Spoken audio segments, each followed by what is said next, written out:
Welcome back ناظرین، میں ہوں آپ کی میزبان شیزہ ذوالفقار۔ آپ دیکھ رہے ہیں سٹی نیوز HD پہ پروگرام خوشبو رمضان۔ ناظرین، ہم اپنے ٹرانسمیشن میں روز نبی پاک صلی اللہ علیہ وآلہ وسلم کی شان بیان کرتے ہیں۔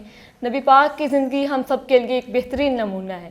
ان کی شان میں ایک شعر عرض کروں گی: زندگی یہ نہیں ہے کسی کے لیے، زندگی یہ نہیں ہے کسی کے لیے، زندگی ہے نبی کی، نبی کے لیے۔ نہ سمجھ مرتے ہیں زندگی کے لیے، نہ سمجھ مرتے ہیں زندگی کے لیے، جینا مرنا ہے سب کچھ نبی کے لیے۔ بے شک جینا مرنا ہے سب کچھ نبی کے لیے۔ ناظرین، جب ہمارا اوڑھنا بچھونا سب کچھ حضور علیہ السلام کے لیے ہو جائے گا تب ہمارا ایمان کامل ہو جائے گا۔ یہ میں نہیں کہہ رہا، یہ کسی وقت کے غوث کتب ابدال قلندر، کسی مولوی، کسی مفتی کا قول نہیں ہے۔ یہ میرے حضور علیہ السلام کی حدیث مبارکہ ہے کہ اپنے ماں باپ، بہن بھائی، بیوی بچے، عزیز و قرب، سب کچھ جب تک انسان مجھ پر قربان نہیں کر دے گا اس کا ایمان کامل نہیں ہوگا۔ آئیے چلتے ہیں، اگلے مہمان ہمارے ساتھ موجود ہیں محمد کامران سعید صاحب۔ پہلے تو آپ ہمیں یہ بتائیں کہ آپ سٹی نیوز پر کون سا پروگرام کر رہے ہیں؟ ہمارے ناظرین کی بڑی خواہش ہے کہ آپ کا پروگرام دیکھیں۔ جی، پروگرام کا نام ہے ایک دن ایک شخصیت۔ اس میں بالکل، تو اس کا فارمیٹ یہ ہے کہ ہم کسی ایک ایسی شخصیت کا انتخاب کرتے ہیں جس نے کسی خاص فیلڈ آف لائف میں خدمات سر انجام دی ہوں، تو پھر ان کا جا کے ہم انٹرویو کرتے ہیں۔ انٹرویو میں یہ نہیں ہے کہ ہم صرف ان کی ذاتی زندگی سے ہی متعلق سوال کرتے ہیں، بلکہ ہم ان کی پروفیشنل لائف کے بارے میں بھی ان سے پوچھتے ہیں، اور حالات حاضرہ سے ریلیٹڈ وہ جو کچھ کر رہے ہیں اس پر بھی ان سے سوالات کیے جاتے ہیں۔ تو اس میں سیاستدان بھی آ جاتے ہیں، اس میں آرٹسٹ بھی آ جاتے ہیں، اسکالرز بھی آ جاتے ہیں، جو بھی شخص ہے جس نے کسی بھی زندگی کے میدان میں اپنا نام بنایا ہے اور اس سے کسی سامع اور ناظر کو جو ہے وہ کچھ سیکھنے کو مل سکتا ہے، تو وہ ہم ان کا انٹرویو کرتے ہیں۔ ہمیں تو آپ نے اپنے پروگرام میں کبھی نہیں بلایا۔ انشاءاللہ ضرور۔ جزاک اللہ۔ اچھا، ہمارے ناظرین تحت اللفظ میں آپ سے کلام سننا چاہتے ہیں، چاہے حمد ہو جائے، نعت ہو جائے، عارفانہ کلام ہو جائے، مطلب کوئی بھی کلام ہو جائے، صوفیزم کا ہو جائے، ٹھیک ہے، آپ کی زبان میں اپنی ہی شاعری میں سے کچھ پیش کرتا ہوں۔ ارے واہ، پھر تو زبردست۔ چونکہ رمضان المبارک کا مہینہ ہے تو 4 مصرے نعت کے جو ہیں وہ میں سنانا چاہوں گا۔ حالانکہ نعت کہنا جو ہے وہ مشکل کام ہے، اور میں ویسے نعت کو شاعر نہیں ہوں، لیکن یہ کہ صرف ان کی صف میں نام شامل کرنے کے لیے جو ہے اپنے نام لکھا جائے حضور کی عاشق میں۔ بالکل صحیح۔ تو وہ یہ تھا کہ وہ عید میلاد النبی پہ غالباً مجھے یاد پڑتا ہے کہ لکھے تھے کہ ظلمت شب درخشاں سحر ہو گئی۔ ارے واہ واہ واہ۔ ظلمت شب درخشاں سحر ہو گئی، ریگ زاروں میں فصل بہار آ گئی۔ ظلمت شب درخشاں سحر ہو گئی، ریگ زاروں میں فصل بہار آ گئی، اے دعائے خلیل خدا شکریہ۔ واہ واہ واہ واہ۔ اے دعائے خلیل خدا شکریہ، ذات احمد و علی وقار آ گئی۔ ارے سبحان اللہ، کیا بات، کیا بات، واہ واہ، جیتے رہیے جی۔ اچھا، یہ میرے استاد محترم پریمی صاحب، میں آپ سے سوال کرتا ہوں۔ جی جی، الحاج محمد علی سجن صاحب، ماشاءاللہ، سبحان اللہ، بڑی دنیا، میرے وہ باپ بھی ہیں۔ واہ سبحان سجن صاحب میرے شیخ بھی ہیں، میرے مرشد بھی ہیں، میرے وہ استاد بھی ہیں، اور میں نے یقین کیجیے ان کی قدم بوسی بھی کی ہے۔ بے شک کرنی چاہیے تھی۔ جس جگہ میں بیٹھا ان کی دعاؤں کا صدقہ یہ، ٹھیک ہے۔ جی جی اور حلالی خون وہی ہوتا ہے جو اپنے محسن کو نہ بھولے، جی جی، اپنے استاد کو نہ بھولے، اپنے ٹیچر کو نہ بھولے، بے شک، جس کی دعاؤں کی بدولت وہ کھڑا ہوتا ہے، بے شک، ٹھیک ہے، اس کو نہ بھولے۔ حلالی خون وہی ہوتا ہے۔ اچھا، وہ اکثر فرمایا کرتے تھے، اپنا کامران بھائی پریمی صاحب، وہ اکثر فرمایا کرتے تھے جو شاعری ہے نا، سچی شاعری ہے، جس جو اصل شاعری ہے، جو ابھی بیان کر رہے تھے کامران بھائی یا دیگر ہمارے بزرگان دین صوفیاء کرام کے لکھے ہوئے کلام ہے، جو اصل شاعری ہے وہ ہے وحی کا 40واں حصہ ہے۔ بے شک، آمد آئیے، وہ جو اصل شاعری ہے وہ وحی کا 40واں حصہ ہے۔ وہ کیا کہا ہے کسی نے خوب، سجن صاحب بھی لکھتے ہیں کہ کرم کی بھیک ملے تو حیات بنتی ہے، حضور آپ نوازے تو نعت بنتی ہے۔ اچھا، جب تک یہ حضور کی طرف سے کرم، اب دیکھیں آپ بخوبی واقف ہیں، کامران صاحب آپ بھی واقف ہیں، اور ناظرین آپ سبھی سنا ہے کہ شیخ سعدی رحمۃ اللہ علیہ تعالیٰ نے کلام لکھا، جی جی، ٹھیک ہے۔ اب استائی لکھا، آگے انترا یاد نہیں، آگے وہ کیا لکھنا ہے، ٹھیک ہے۔ مقطع یاد نہیں وہ کرنا. اچھا شروع کیا انہوں نے بالغ اللہ بے کمال ہی کشف الدجا بے جمال حسنت جمیع خصالی. آگے سمجھ نہیں آ رہی کیا لکھنا ہے. اگر یہ فن ہوتا نا, شاعری ہے یا جو آپ کام کر رہے ہیں یا جو میں کر, یہ اگر فن ہوتا تو شیخ سعدی رحمۃ اللہ علیہ تعالیٰ بہت بڑے اللہ کے ولی ہیں, وہ خود کر لیتے. چونکہ یہ فن نہیں تھا اس لیے آگے بریک ہو گئی. واہ واہ. جیسے ہی وہ آگے سمجھ نہیں آئی, آنکھ لگ گئی, آنکھ لگنے کی دیر تھی, وقت جاگ اٹھے. وقت جاگے حضور علیہ السلام نے اپنے دیدار کی بھیک نصیب فرمائی. حضور علیہ السلام نے فرمایا میرے ساتھ آگے لکھتے کیوں نہیں. عرض کی یا رسول اللہ صلی اللہ علیہ وسلم آگے سمجھ نہیں آ رہی, ٹھیک ہے میں کیا لکھوں. وہ اپنا کافی ردیف تو انہوں نے رکھ لیا, ٹھیک ہے, تو آگے وزن بھی برقرار نہیں ہو رہا اور آمد کا سلسلہ بھی بند ہو گیا. حضور علیہ السلام نے فرمایا میری اہل بیت اطہار پہ درود و سلام لکھا ہے. عرض کی یا رسول اللہ صلی اللہ علیہ وسلم نہیں, تو فرمایا پھر لکھو نعت پھر ہی مکمل ہوگی, صلو علیہ وآلہ. یہ حضور علیہ السلام کا کرم کے ساتھ یہ معاملات سے چلتے ہیں. تو بڑے ہی آپ خوش نصیب انسان ہیں, آپ جیسی پرسنالٹی. پریمی صاحب ہو گئے یار, یہ دیکھیں نا یہ بچے ہیں, اللہ تعالیٰ ان کی زندگیاں کرے. اس ایج میں اگر بچے حضور کی نعت پڑھنے لگ جائیں, ان کے ماں باپ کو میں سلوٹ پیش کرتا ہوں, یقین کریں. ان کے استادوں کو میں سلوٹ پیش کرتا ہوں, اللہ پاک سلامت رکھے. بارگاہ رسالت مآب میں گزارش کروں گا, گلہائے عقیدت کے پھول نچھاور کرتے ہیں حذیفہ عظیم قادری. اور یہ بات وہ آپ نے بات کی محمد علی سجن کی, میں بھی ان کا ذکر نہ کروں یہ بھی نہیں, میں ان کے بعد آپ سے انکمپلیٹ تھا وہ. تو وہ میرے دوست تھے, بچپن کے دوست تھے, ہم کٹھے پڑھے بھی تھے, مجھ سے بڑے تھے, وہ آگے تھے مجھ سے ایجوکیشن میں, لیکن میرے بھائی سے کے شاگرد تھے. میرے بڑے بھائی جو ہے نا وہ ایجوکیشن سے منسلک رہے. تو وہ اس حوالے سے میرے دوست بھی تھے, کمال لوگ تھے وہ. میں نے زندگی میں ان سے بڑی رہنمائی لی میں نے. تو وہ جو لکھتے ہیں نا ہمارے جب سجن ہے یہی دعا, ہو زبان پہ یا نبی مصطفیٰ میرے کفن پہ ہو لکھا. وہ تو یہ اعزاز بھی مجھے حاصل ہوا کہ ان کے کفن پہ میں نہیں لکھا تھا صلو علیہ وآلہ. کیا بات ہے. سجن صاحب کے کلام کا مقطع ہے, مرے جب سجن ہو یہی دعا میرے کفن پہ ہو لکھا ہوا صلو علیہ وآلہ. جب آپ نے دنیا فانی سے گئے, خدا کی قسم میں نے خود اپنے ہاتھوں سے آپ کو قبر انور میں اتارا. مجھے وہ وقت وہ گھڑی یاد ہے. اور وہ کسی نے کیا خوب کہا نا کہ دیوانہ جا رہا ہے تو دیوانے کا جنازہ ذرا دھوم سے نکلے. تو واقعی دھوم دھام سے نکلا تھا. پورے فیصلہ آباد میں درود و سلام کی صدائیں بلند ہو گئی, پتہ چلا کوئی حضور کا ثنا خان جا رہا ہے. تو ایسے ہی دنیا سے جانا چاہیے. انشاءاللہ اسی ٹاپک میں میں آپ سے گفتگو کروں گا, بڑا انشاءاللہ مزہ آ رہا ہے. جی اپنا حذیفہ عظیم قادری صاحب.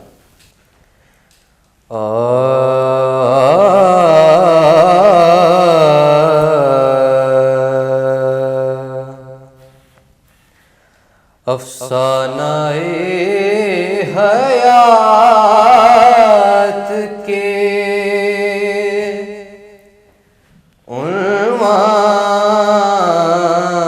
عنوان بدل گئے.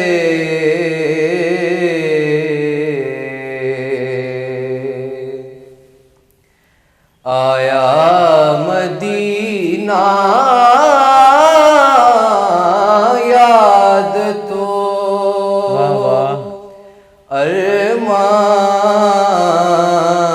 ارمان مچل گئے.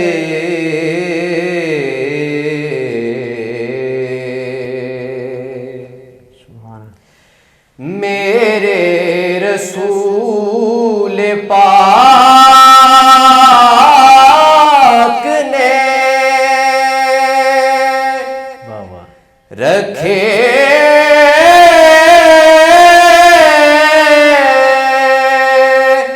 جہاں قدم, میرے رسول پاک نے رکھے جہاں قدم. جنت جگہ وہ بن گئی, پتھر پگھل گئے.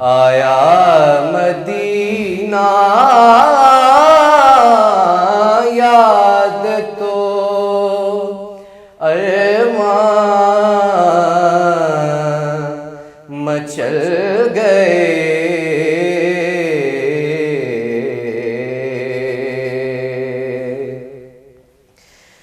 جس نے بچایا خلق کو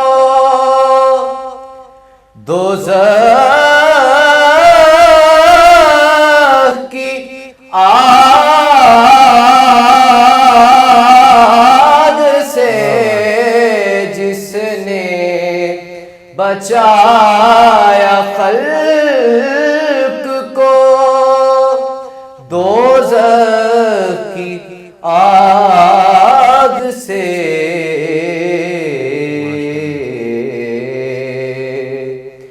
افسوس اس کی آل کے خیمے بھی جل گئے،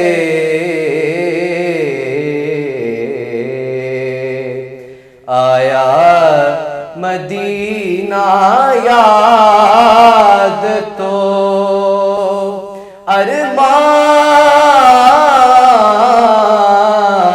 ارمان مچل گئے۔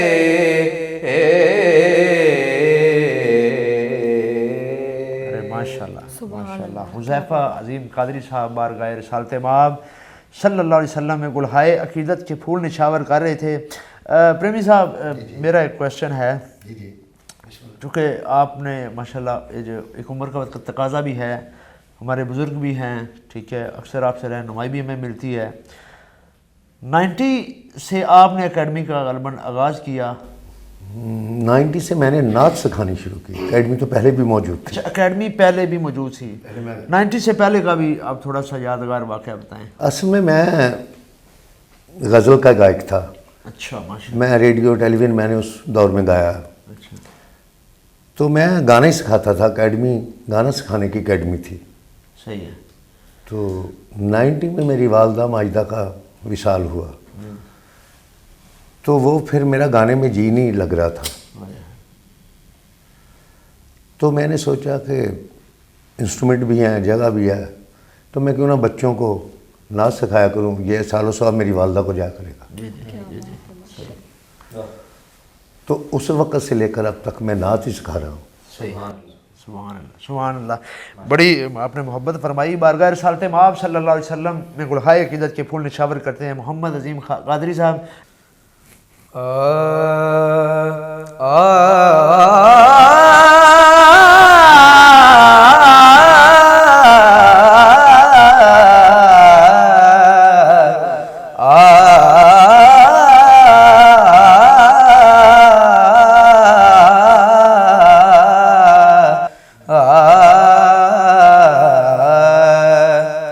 ان کا منگتا ہوں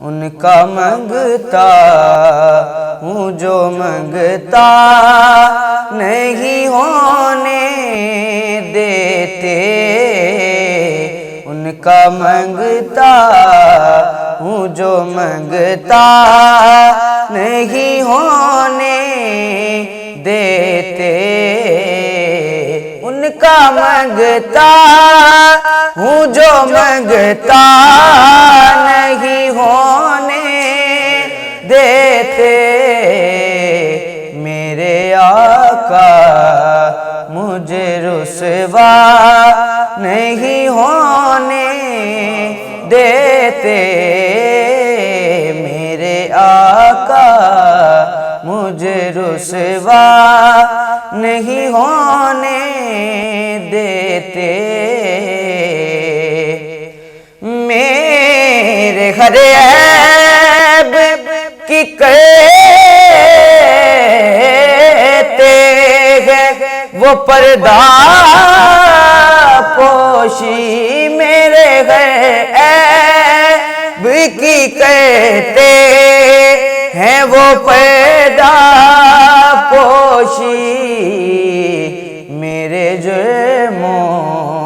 کا تماشا نہیں ہونے دیتے، ان کا منگتا ہوں جو منگتا نہیں ہونے دیتے، ان کا منگتا ہوں، اور میرے حالات ہی آقا میرے دشمن ٹھہرے مدینہ،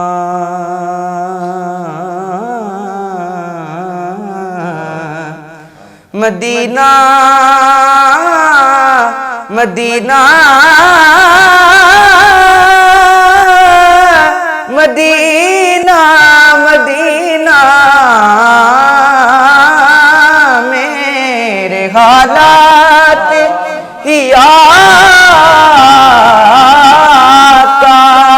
میرے دشمن ٹھہرے، مجھ کو دیدار مدینہ نہیں ہونے دیتے، مجھ کو دیدار مدینہ نہیں ہونے دیتے، ان کا منگتا ہوں جو منگتا نہیں ہونے دیتے۔